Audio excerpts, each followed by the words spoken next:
It was hot, boiling hot that night. I wanted to grab a beer and turn in early. So what happens? I get my beer, but with it comes a gunshot, a beautiful woman in trouble, and murder. From the pen of Raymond Chandler, outstanding author of crime mysteries, CBS presents his most famous character, brought to you now in The Adventures of Philip Marlowe.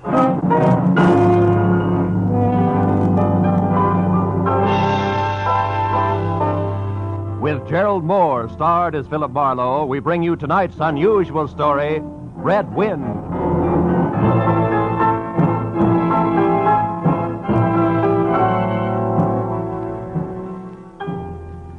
There was a rough desert wind blowing into Los Angeles that evening. It was one of those hot, dry Santa Anas that come down through the mountain passes and curl your hair and make your nerves jump and your skin itch. On nights like that, every booze party ends in a fight, and meek little housewives feel the edge of a carving knife and study their husbands' necks. Anything can happen when the Santa Ana blows in from the desert.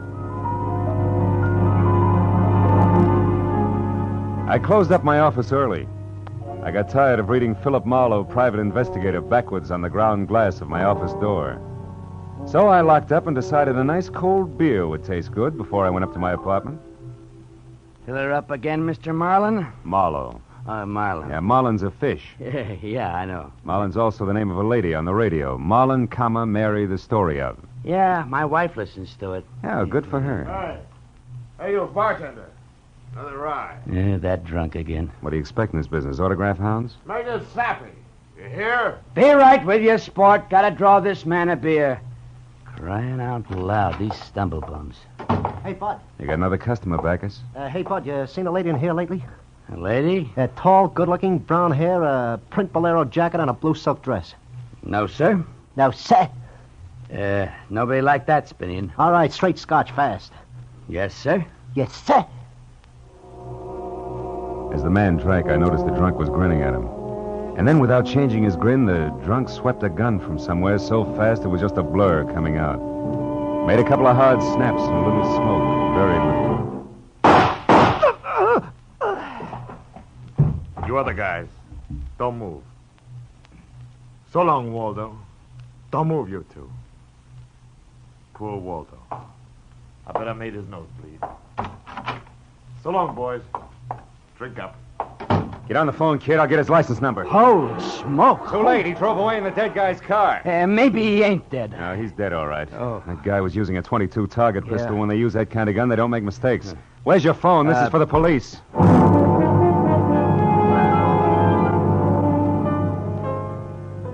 Prowl car boys were there in 5 minutes.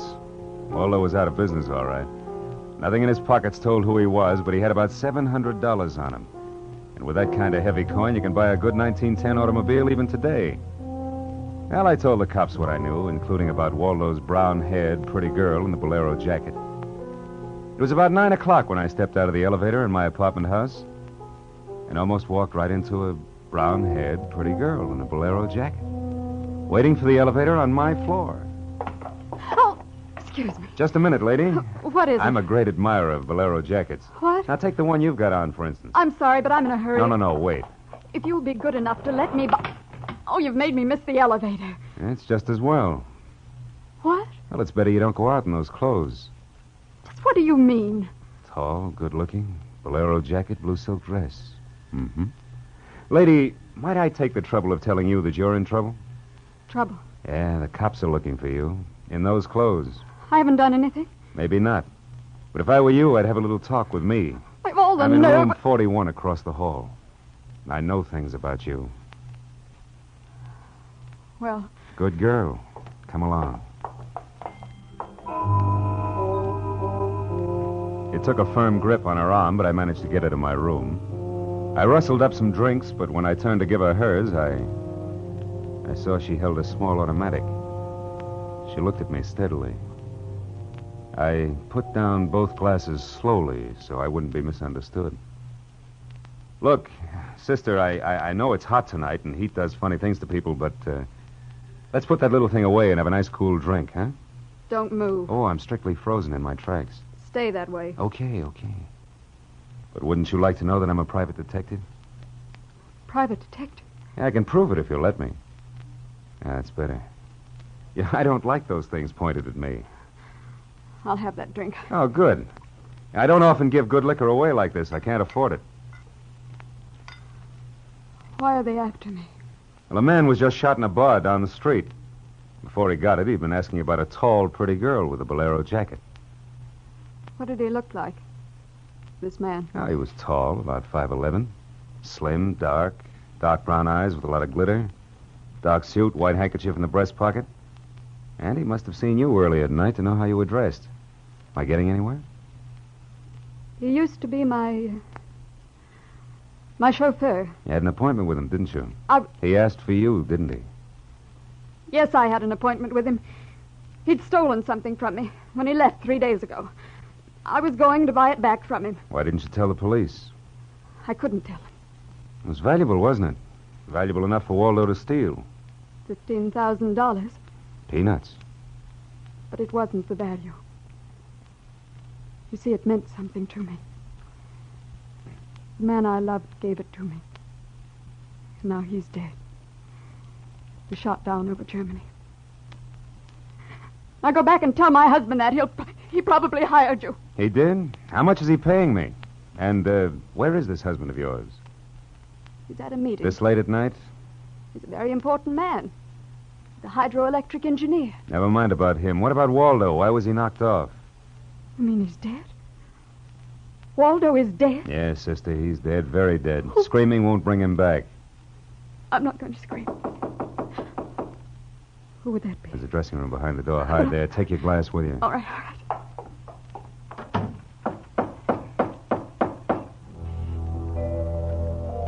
I went to the door, making a loud, yawning sound. Foolishly, I didn't have my gun. That was a mistake. Because when I opened the door, the guy on the other side certainly had one. A .22 target automatic that had already killed one man that night. And I knew the bald head, the flat, shiny eyes, and the face like a poisonous lizard. Baldy put the muzzle of his gun lightly against my throat. I backed into the room, and Baldy kicked the door shut. You alone? Look for yourself. I'm asking, not looking. I'm alone. You and that dumb bartender saw me dust off Waldo. What did Waldo do to you? Who's asking? Just making conversation. He stooled on me on a bank job we did together. Got me 4 years in Michigan Penn. How is he? Dead. Well, I'm still good. Drunk or sober. Tell me why I came here, pal. You heard the barkeep and me talking. I told him my name and where I lived. Oh, that's how, pal. I said why. Skip it. The hangman won't ask you to guess why he's there. You're pretty tough at that, ain't you, pal? But you're slamming off. All right. But, could you get that gun out of my neck and try somewhere else? Just any place. This better? This suits you all right? Yeah, just so it isn't my neck. Say when, pal. It's your party. I leaned against the gun weakly. The door of the dressing room showed a crack of darkness. The crack widened. I began to shake a little in spite of the heat. The girl came quietly into the room, but there was white all around her irises. She was scared.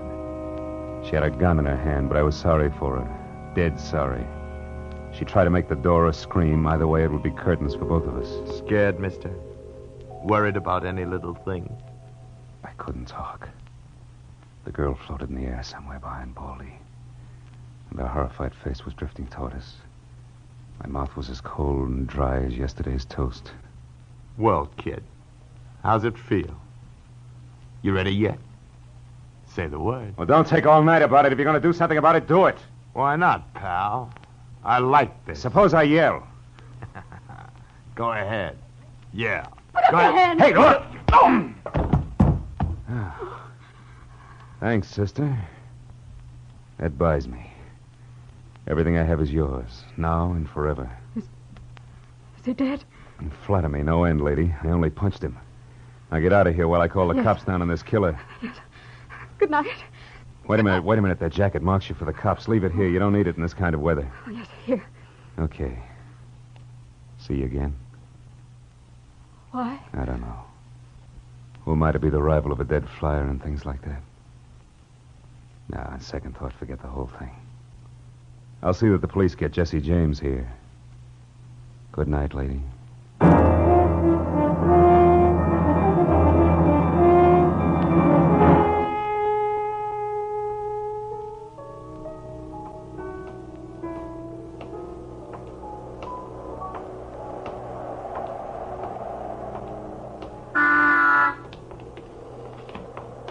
Yeah?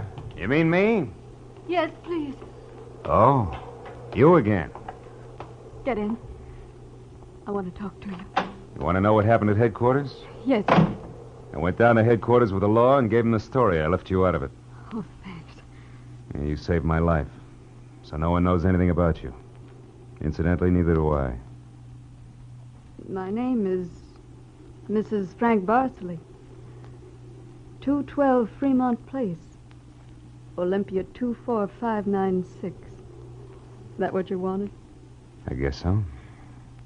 Well, there it is. Now, why'd you really come back? I wanted my pearls. Oh, no. Pearls, too? Yes. All right, tell me about the pearls. We've had a murder, a beautiful mystery woman, and a sadistic killer, and an heroic rescue. Now we will have pearls. I was to buy them back from the man called Waldo. Well, I saw everything that came out of his pockets. There weren't any pearls. Could they be hidden in his apartment? It's possible. Waldo lived on the same floor you do, in this apartment house. And why didn't I know him, at least by sight? Well, he just moved in last week. He managed to get a sublet. Sort of amateur magician on the side, huh? It's, getting rather late. Yeah. What about your husband this hot, mysterious night? He's still at his meeting. Good. Why did you say that?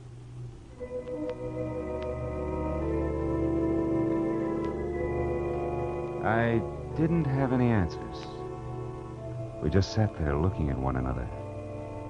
I was suddenly aware of the hot desert wind stirring up the night. I took hold of her and I kissed her. She sat very still. I was shaking when I let go of her. Her voice trembled a little when she spoke. I meant you to do that. Oh, I wasn't always this way. Only since Johnny Dalmas was killed in the war. He gave me those pearls. 41 of them. With a diamond propeller clasp.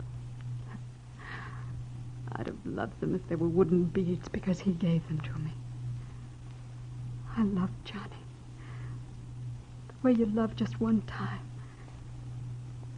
You understand that? Yes, I can. What I don't understand is how you could explain a $15,000 pearl necklace to your husband. Told him they were imitation. That I bought them myself. How did Waldo latch onto them and what they stood for? When my husband was in Argentina, Waldo and I would go for long drives. I was restless and wretched because of Johnny. Sometimes Waldo and I had a little drink together. But that was all. But you confided in Waldo about those pearls. Yes. And when your husband came back, Waldo stole the pearls and offered to sell them back to you. He'd tell Papa. Oh, I was a fool. And now you think the pearls are upstairs in Waldo's apartment. I suppose it's a lot to ask. I've been paid. I'll go look. Wait here.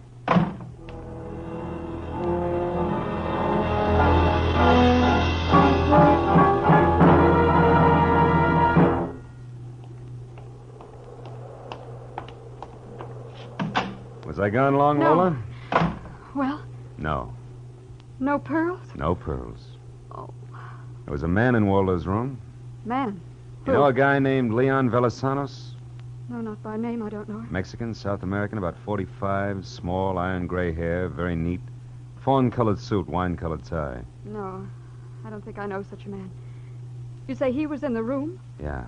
What did he say? Very little. In fact, nothing. He was dead.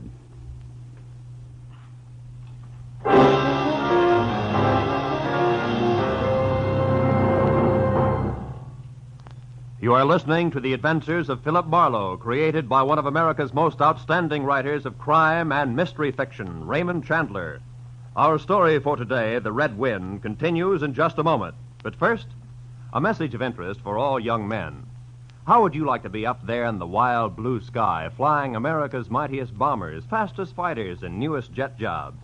Believe me, it's a great feeling to know that you have the skill, the courage it takes to become a pilot officer in the United States Air Force, the Air Force that's second to none. Keep your eye on the local newspapers and your nearest Army Air Force recruiting station. An aviation cadet recruiting team will be in your community soon. If you're between the ages of 20 and 26 and a half years of age, single and a high school graduate, plan to see the aviation cadet interviewing team. If you pass the mental and physical examination, you'll be accepted for the 52-week aviation cadet training program. When you graduate, you'll be a second lieutenant in the U.S. Air Force, the mightiest of all. And now, back to the adventures of Philip Marlowe. With Gerald Mohr as our star, we continue today's adventure.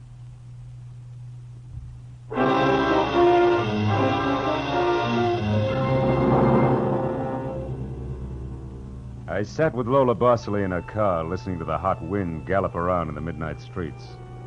I just told her about the Latin-looking man I'd found in Waldo's room in a very dead condition. I held her hands until they stopped trembling, and then I gave her the few remaining details. He had a gun in his shoulder holster, but someone had strangled him before he could set up in business with a gun. Someone? You mean Waldo? Maybe. You see that convertible coupe 2 cars ahead of us? Oh, it's been there for hours. It's there before I parked here to wait for you. Well, Leon, the guy in Waldo's room, came in that car. But according to the key container he carried, it isn't his car. Well, whose car is it? And does it matter? Yeah, it belongs to a lady, according to the tag on the car keys. Eugenie Kolchenko, West Los Angeles. Never heard of her. Mm-hmm. Well, you better go home now. What are you going to do? I'll drive that flossy convertible around and wave at my friends. Impress people. You run along now. Me, I've got another date.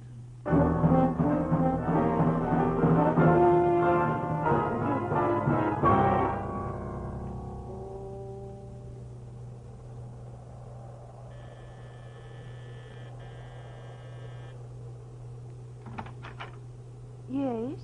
What is it, please? Miss Eugenie Kolchenko? Yes?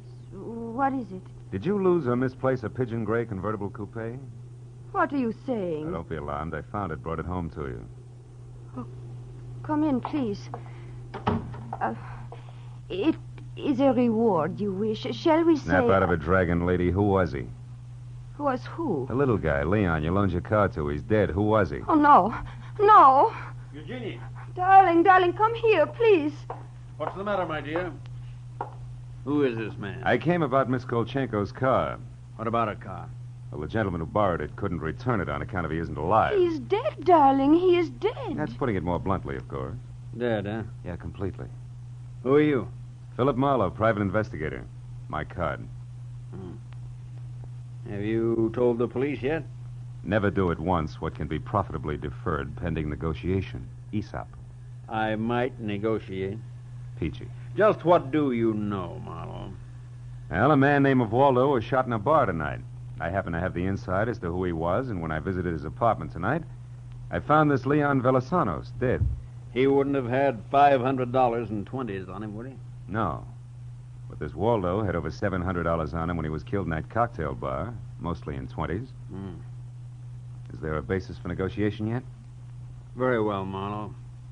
There were certain bills for some stuff Miss Kolchenko here had charged to my account. But, darling, you told me I might charge to your account. All right, my dear, so I wasn't bright. That might be the understatement of the decade, but go on. I had the bills safely in my briefcase. Somehow, this Waldo had a chance to steal the briefcase. I hired Leon, gave him $500 to buy back those bills from Waldo. Instead, Waldo took Leon's coupons, was forced to kill Leon in the process. Then he went out to keep another date and walked into an old pal hostile enough to blow him down, huh? And somebody still has those bills, and I'm in for a divorce suit, huh? The man who shot Waldo got away in Waldo's car with your briefcase in it, could be. Cops caught him. And the police have the briefcase? Maybe. But the police are interested in solving crimes, not in tossing mud for the benefit of sensation eaters. I have a friend or two at headquarters. Let me see what I can do. It's worth $500 to me, Marlowe. Then that's what it'll cost you. All right. Good luck, and thank you, Mr. Marlowe. Philip Marlowe, remember? Marlowe. My name is Frank Barsley. Barsley? Oh. And just what does that mean? The big hydroelectric engineer. Yeah. Yes, how'd you know? Never mind. May I use your telephone?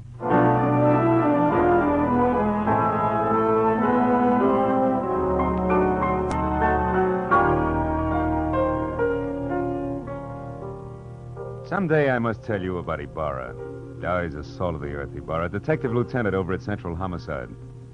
Well, I phoned Ibarra from Miss Kolchenko's house and told him where he could find a well-dressed cadaver named Leon, and furnished a few small details. I gave Ibarra time to check my tip, and then I went down to see the good lieutenant and told him why I'd been up in Waldo's room, only to find Leon instead of a certain lady's string of pearls. Pearls, eh? Yeah, I thought Waldo might have had them up there. Whose pearls were they? The ladies? Go on. Or they might have been in Waldo's car that Waldo's killer drove away in. Yeah, What? Yeah. they might have. Yeah. Also a batch of bills charged to the account of a certain Frank Bosley. Yeah, The police aren't interested in domestic scandal. They want to prevent or solve crimes, right? so? So I've got $500 for the police fund. If those pearls and those bills are returned to their rightful owners. Quit your kidding. It's a valuable necklace. Yeah. There's your necklace. Take it away. On the level, Ibarra? Just tell me straight what it's all about. All I ask. Sure. Well, you see, this Waldo was blackmailing a wife with the pearls and her husband with the bills. Bosley, that's the guy's name, sent Leon to get the bills from Waldo. Waldo killed him and then stepped out and got nailed by that guy in the bar he'd stool pigeoned against once. Well, if Bosley's name stays out of the papers, I get $500. It goes to the police fund. Thanks. We'll keep 'em out. I'm not in this case for money. I just want to get back the bills and the pearls. Sure. And like you say, Marlowe, the police aren't in business to sling mud. Look, you can deliver the pearls to the lady yourself if you like. No, you better take them to her, Marlowe. You see, except for that diamond propeller clasp on them, they're phony. Phony. But look, Marlowe, I know pearls. Real pearls feel gritty between the teeth. These are hard and glassy. Try. Yeah. Yeah. They're phony. All but the clasp, Marlowe. All but the clasp. I took the pearls and had them appraised the next morning at a gilt-edged place in Beverly Hills. Phony all but the clasp. An imitation as good as these couldn't have been made that fast. These were the pearls that Waldo had stolen. I took the glass pearls to a dive on Melrose and had them duplicated for $20. I had the jeweler attach the diamond clasp to the $20 duplicate string of pearls. Then I called up Lola. Hello, Lola. Okay, you're in? Oh, Mr. Marlowe. Yes, it's okay here. I have a string of pearls for you. Oh, really, Philip? Really? Did you get... Now, wait a minute, Lola. Waldo was getting set to gyp you. We sold the real pearls and made up a string with the diamond clasp. Oh. Well, may I at least have the clasp? Sure. Meet me at 4 at Nikolaev's. Nikolaev's at 4. I'll be there.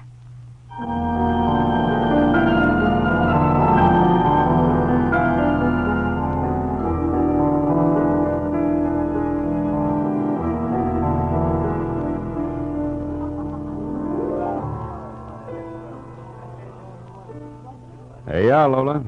These are the pearls the police found in Waldo's car. You were right. They're not my pearls. I'm sorry, Lola. No. I still have the clasp that Johnny gave me. Well, I'm happy if you are. Happy. No, not quite happy. See, this morning my husband told me we're to separate. Oh, I'm very sorry, Lola. You've been very kind. That's all right. This is goodbye, I suppose. Yeah. You'll never get over Johnny Dalmas. Goodbye, Lola. And if anybody ever bothers you again, let me know, huh? Name's Marlowe. Philip Marlowe. I'll remember. Philip Marlowe.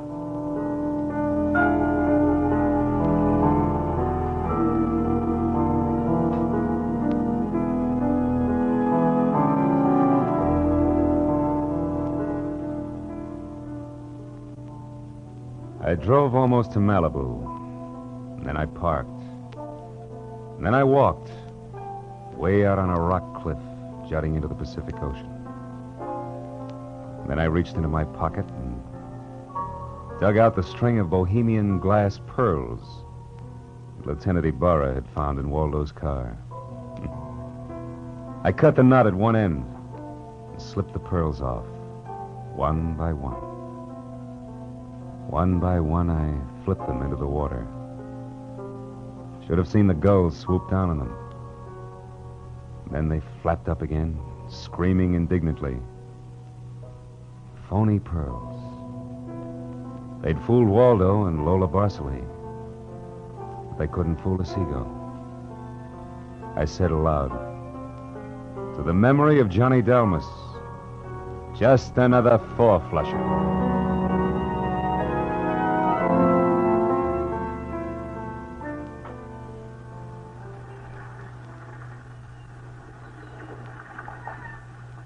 I listened a while to the wheeling seagulls.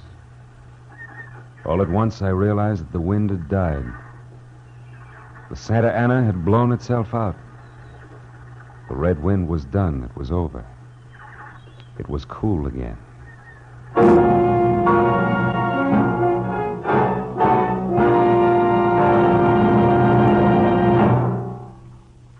The Adventures of Philip Marlowe, created by Raymond Chandler, stars Gerald Mohr and is produced and directed by Norman MacDonald.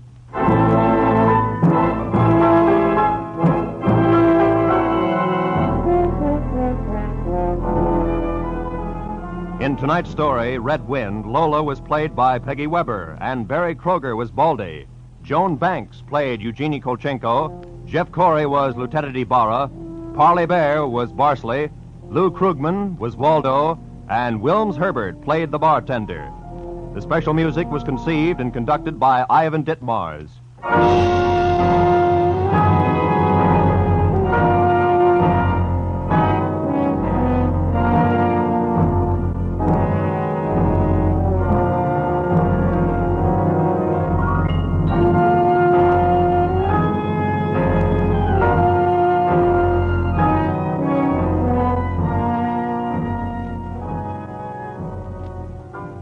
Philip Marlowe will be back in just a moment. Young man, be a Marine. Combine travel, adventure, and education at no expense to yourself. When you're a Marine, you can travel to the far places of the earth and carry on at the same time your own educational program through free Marine Corps Institute correspondence courses. You have plenty of courses to choose from, and an ideal way of studying geography or history is to take a course dealing with the background of the area in which you are stationed, or any of the more than 160 Marine Corps Institute courses. Thanks to this Marine Corps Institute, thousands of Marines are making continual educational advancements during their service in the U.S. Marine Corps. That opportunity, upon becoming a U.S. Marine, is yours for the asking. Check with your nearest Marine Corps recruiting office tomorrow for complete information.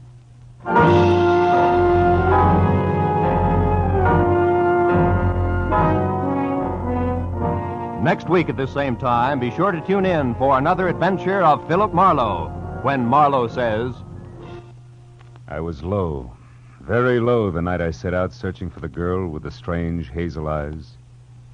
The fog which hung over Los Angeles didn't help. And I felt even worse when I found her. For by then I had death on my hands.